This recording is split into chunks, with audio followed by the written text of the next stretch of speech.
I don't know, but No, you know what you need, Chantal? You need to get your butt out of the Middle East. You need to go back to Canada and you need to start living a life that isn't just a big scam. I mean, this is silly. You're going to be 40 years old. You're out here, I mean, following some 29-year-old thinking that he's going to love you and marry you and make a life with you and whatever. Girl, come on. He laughs at you. He makes fun of you. I mean, why do you think you're over there with him? Because you guys are living it up? I mean, yeah, you really look like you're living it up. You really look like you're happy. What you need to do is you need to go back to Canada. You need to start putting in hard work. And you need to, if a relationship is really what you want, if that's your end game in life, I know it is for some people. If that's really what you want, someone to love you, someone to call you baby, someone to give you affirmations, whatever. I mean, slow steps. I mean, whatever. Get on the dating apps, work on yourself, get back to a point where you can walk for more than a minute without getting dizzy. I mean, that would, if I were that in that place, that would be my number one priority. Not who's going to call me baby when I put my head down at night. I mean, girl, come on. I mean, you're not going to be able to heal in this environment, let alone thrive. You're talking about energy. You're sitting here telling us how you're about to fall asleep. so you're getting help and you want to dunk on Chantel? And that's why I think Shannon and FFG's chemistry is so beautiful, because they're so similar. FFG has to be the hero. That's why she has to always dunk on Chantel with something. Like when she did the thing with BBJ, I stand on this. She did her big one.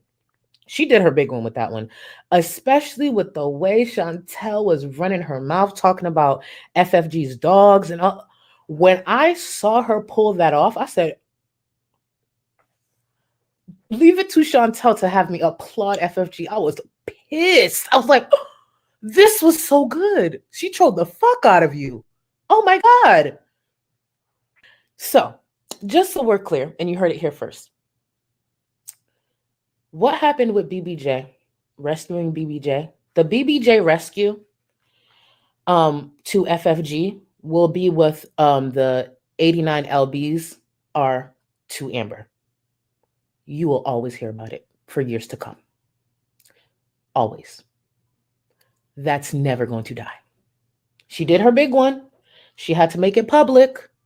And for those saying, oh, it's for the money, I think you guys forget, I've said this before, multiple things can be right at once. She did her big one and definitely helped BBJ, because at this point, I think almost anybody's better than Chantel. But yes, of course it was for the money. If it wasn't for the money, she wouldn't have made it public. Of course it was for the money. Are you kidding? The bitch held a whole, she shopped for BBJ's collar on stream. She shopped for a cat to get a Gucci collar for a cat. Of course it was for money. But I'm not going to take away the fact that, like, at least she got BBJ. But yes, it was for money. Yes, it was for content. Are you crazy? That is her 89 LBs, bitch. She is never letting that go. That will always be content in some way. Isms. So, French Fried Girls should be worried because Chantal was threatening to sue again. Shadowed that she might have returned to Canada to handle some other business, and she would handle that while she was there. I would be terrified if I was French Fried Girl. So terrified. This is the woman who couldn't even make a vet appointment, and she's going to coordinate a multi-person lawsuit because she felt duped about her cat being given to somebody else. By her to somebody else. But she couldn't tell you who because the selfish bitch wouldn't even walk down the stairs to go say bye. She handed it to Pete's. Again, many reasons we can't follow through with our commitments. So, and Chantal doesn't have much tolerance for distress or discomfort. If something isn't exactly the way she wants to eat it, she's not going to eat it. If it's not the right temperature, she's not going to eat it. So you would think someone as large as her would be much more picky. But, or would be much less picky. But actually, some of the more morbidly obese people I know are rather picky about their food. And, like other folks who deal with addiction, can get pretty nasty if they don't get what they want. How many people think that they've probably fought about food a couple times already? I'm sure he was fine with her coming over, but she farted out a bunch of promises initially that she was gonna, oh, I'm gonna go to the gym and lose weight, and it'll be great, and I'll be going to the beach, and we'll be travel beezing. If you're too fat for a plane, you gotta do something. because now you can't even get out of there in a hurry if you need to. There's no shame in buying two plane seats if you need them, but if you don't like that you need them or that you're cutting it close to needing them, whose job is it to change the shape of Chantal's body? Yours? Mine? A pill? Some Ozempic? No, it comes down to Chantal and what she chooses to do. At this point, she's had more resources and opportunities and access to treatment over the years that most people don't give a shit how she feels, or that she probably can't handle all of her ADLs maybe on her own, because she was always such a nasty, self-centered person that her discomfort brings people pleasure. We've heard of Schadenfreude. You know, it's the same sort of thing. I don't.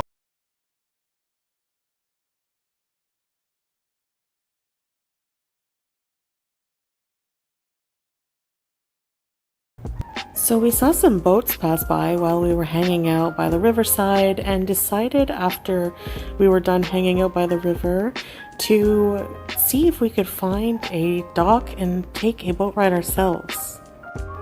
On our way, It was his hard-earned money to try to buy her food that would support her health. And then either she ordered it without him or he came to reason of, look, I don't love you so much that $250 isn't worth risking your health to me. So if you really love me, Chantal, really, really love me, you'll go on there, eat yourself half to death, and give me the cash. So, I don't know. And she wants privacy. Okay. And where's your husband? Where's your husband? Where's your husband? Where's your husband? He's out with the boys. Thailand, from what I understand, has a very, very active sex scene. So, I'm sure he'll text you. But at any rate, this week we're going to... But she's sitting there, not a lot of people around, but it was the old eyes darting. Remember the outhouse? Or going for Burger King and then sitting in the parking lot, full face of makeup, looking all over the place to see who's looking and who's watching. She's out proud and doesn't care, but hawks like she's ashamed of what she's engaging in. So when she's sitting there with Sala eating, and there's people, you know, not a lot of people, because they go everywhere when it's closed. She's afraid of people, and they want to be able to film, and they're weird.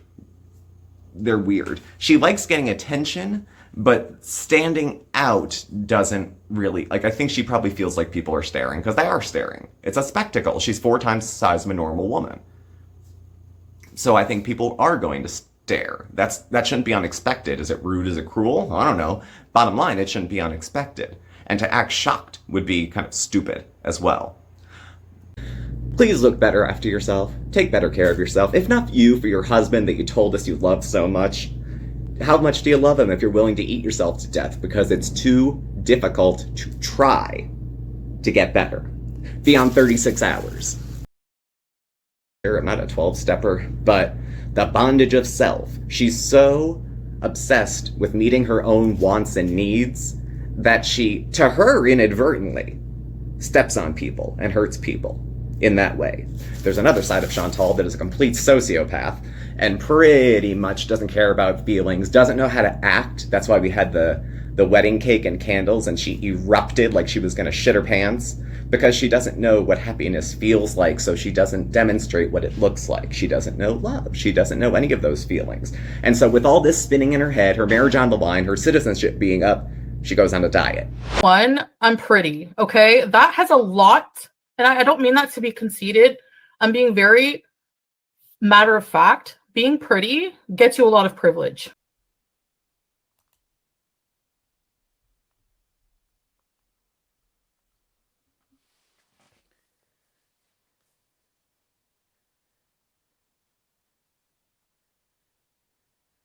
I'm just saying, you can get away with a lot if you're pretty.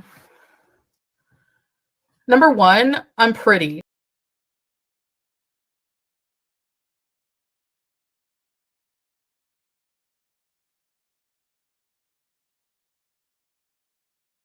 Is because I've been watching this amazing trailer, okay, written by Sam H. Freeman and Nung Chung Ping, and they've done a British short film.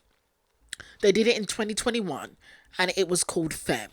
So it became a success, and they decided to invest more money and more time into making a longer version of this film called Femme. Now, the original version was 2021. It won a British Short Award from the British Independent Film Awards, and it became a huge hit. So they made a longer version of it, and I haven't seen the short film, and I'm trying to find the short film, but they've released the trailer for the new longer feature length version of Femme that they've done. So why YouTube recommended this to me, I don't know, but they did, and I've been watching this trailer non-stop.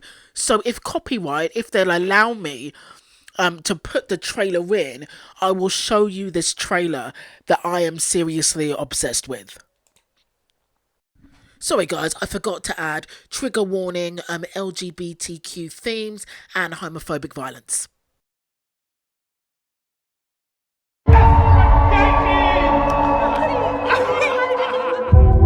Bitches are big man in his high heels. Well, you can turn around if you're a fucking man. You're letting them win. How you want to deal with that?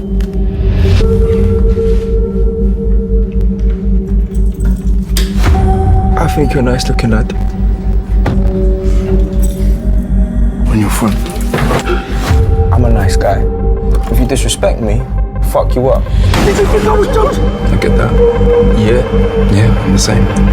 Oh, you know. You're a fucking big man. I best remember not to fuck with you then. So this film features Nathan Stewart Jarrett from Candyman and Misfits, and George Mackay. Now, I haven't seen George in anything, but he has been in 1917. After research, guys, he's been in 1917, When Hands Touch, Wolf, and I Came By. I haven't seen any of those films, but I will watch this George Mackay in Femme, because this film looks awesome, and it's a kind of a genre that hasn't been covered in an LGBTQ world. So this film looks amazing, and I will be doing video after video after video of this film Femme when it finally comes out in December. So please stay tuned. Hi guys, I just need to quickly add that concerning Femme, Femme is released in Europe on December the 1st, right? It's released in some places earlier. So, in Spain and in Europe and places like that, it's released in December. Okay, and then so I'll be watching it in December. For people that are in the States, Femme is going to be released March the 22nd. I just wanted to put that in there. So there's a good few months. If you're in the States, there's a good few months before Femme is released in your cinemas. Hi guys, and welcome to Tailored Talk. So now the second Femme character that I'm going to analyse is the King of Schadenfreude, our leading man, our drag queen girl boss, our king and queen of drag costume, our queen Jules, the main character of Femme, Jules. First of all, I want to give props, kudos to In Chun Ping and Sam H. Freeman for actually casting a black lead to be the centre of this film, because it doesn't happen very often with LGBTQ themes and thriller themes. It's usually centred around white actors. It's usually centred around white stories, and it's great that they gave that Jules is a character of colour, and the same goes for Jordan in the previous film Femme in 2021. It's great that Chun Ping and Sam H. Freeman are able to center people of color in these dark, gritty LGBTQ stories, and I hope that more filmmakers take note.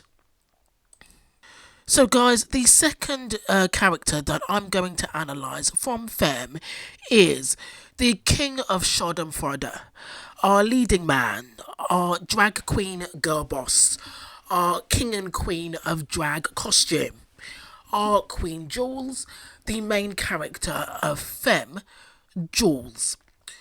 First of all, I'd like to say that Nathan Stewart Jarrett has the harder job because, in my opinion, he has to play several characters in one body. There's the At the beginning, there's the fierce, beautiful, confident Aphrodite. Then there's the beaten and stripped Aphrodite. Then there's PTSD Jules. Then there's vengeful Jules. Then there's compassionate Jules. Then there's potential boyfriend Jules. There are so many hats that Nathan has to wear, and he's marvelous in all of these roles. When Aphrodite gets beaten and stripped, Jules becomes Jules full time, and you can feel the despair and bitterness that Jules goes through after being made so powerless. Jules kind of reminds me of the character of Mia in Talk to Me. You understand everything that she does because it's seen from her point of view. So you understand why she does what she does, why she gets the hand, why she does what she does to Riley. You can understand everything, all the emotions that drive her. And it's the same with Jules. You can understand why he holds himself away and, and disappears from his best friends. You can understand why Jules catches Preston's eye deliberately and gets in the car. You can see why Jules goes with him and why Jules wants to see how his attackers tick. As they hook up and try to tug and war their way through a relationship, Jules is the ultimate chameleon, transforming himself into a mysterious bad boy with Preston's friends. In the beginning, I think that Jules' ability to code switch impressed Preston right from the start. Straight after that, he meets Jules outside of the flat, pins him against the wall, and asks for his number. So with Preston's friends, he's one way.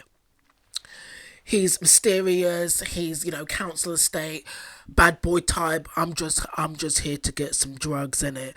I'm just here to hang out with my man Preston. He's very good at code switching and fitting into that bad boy stereotype, and Preston's friends do not question it. Alone with Preston, Jules has to work hard to get that sex tape. It's kind of like the Barbie Girl song, like you can brush my hair and dress me anywhere. It's like that. Like Jules acts like the ultimate sub, the ultimate submissive. He's like, Preston, I'll do whatever you want, baby. Preston, I'll lie down and take anything. Preston, I'll be your little bitch that wants to get fucked by a big man. Preston, I'll be your fuck buddy, your friend, your therapist. Preston, you can tell me anything and I won't tell anyone, especially your friends. Preston, I can be a council estate chav bad boy and fit in with your mates. I can morph myself into anything that you want me to be. And I'll mow the house down while taking your big, hard, throbbing dick, daddy. That kind of thing. All you have to do is click your fingers and I'll be whatever you want. I'll do whatever you want. And I'll lie there and I'll take it with a grin on my face, And it's that type of thought process that kind of allows Preston to let his guard down. It's this grooming process that Jules allures Preston through and slowly starts maneuvering Preston through these hoops to get him to trust him. Jules willingly transforms himself into the ultimate sub, making himself, single-handedly making himself a safe space for Preston to explore his sexuality. While he makes himself a safe space for Preston, at the same time, which takes some doing, is that he reinforces and affirms Preston's masculinity. Now, Preston has a lot of doubt, a lot of self-hatred, and a lot of insecurities because he's constantly battling with his sexuality. That's why I need to know if this man is bi or questioning or what is Preston. Because the self-hatred depends on what he is. I mean, he could be bi and have a lot of self-hatred. He could be gay or questioning and still have a lot of self-hatred. But I wish Preston just kind of defined himself in that film, because I really want to know what Preston is and how Preston views himself. But Preston is constantly fighting himself, constantly battling himself. It's been the fight of his life, probably since he discovered his sexuality. So when Jules, and obviously Preston doubts his masculinity and kind of questions how masculine he is and questions if he's a real man. So Jules acts as a foil for that, as a kind of a safety blanket for that. So when Jules constantly acts stereotypically feminine and submissive, it plays into Preston's desperate need to be asserted as masculine so that he can reinforce and tell himself that he is a real man despite his sexuality. And Jules plays straight into that by acting so submissive that Preston can't be combative, and Preston eats it up. He eats up the submissive persona that makes Jules so safe. He falls for Jules' submissive persona and ends up falling for Jules himself. At that point, I think that Jules' submissive persona and the real Jules are intertwined by that point. So I think that that Preston does fall for the real Jules. Preston also, because he's so comfortable with Jules and sees him as the ultimate sub, Preston then, when Jules is able to become dominant and then Preston becomes a submissive partner, alas, maybe for one night, in order to keep Jules's company and Jules's interest. It's only when the mission is accomplished and Jules finally gets that sex tape, the vengeful Jules, the scathing, hateful, vengeful Jules that was going all out to kind of ruin Preston's life, that vengeful Jules disappears. The revenge drains out of his body and he goes back to normal. In fact, Jules seems really guilty and remorseful about the whole plan, almost after Preston's gone. And guys, when I say when Preston's gone, I mean after he left their flat after the sub-dom night, after he left. It's like he's saying to himself, what the hell was I thinking? Pursuing Preston like that and going on this hateful campaign to ruin him. What was I doing? I should have known better. At the end of the film, Jules walks home stronger than before, and you know that he's going to rise like a fearless phoenix and live happily ever after with his amazing roommates. Okay, guys, so now I just wanted to give Nathan Stewart Jarrett more praise. So this man deserves all the awards for Femme. The Critics' Choice, SAG, Peabody, Emmy, Scream Award, Golden Globe, Oscar, Tony, Primetime Creative Arts Award, the Saturn Award, hell, the Nobel Peace Prize, for goodness sake. Give Nathan everything, because he was absolutely unbelievable in this film. I do think he had the harder job, and he should be rewarded for that. America, Europe, give that man all the awards, because Nathan acted his socks off and it was a pleasure to watch. So guys, that's the end of the video. What did you think of Nathan's performance? What did you think of the character of Jules? Let me know what you think in the comments. Thank you for watching. Thank you for listening.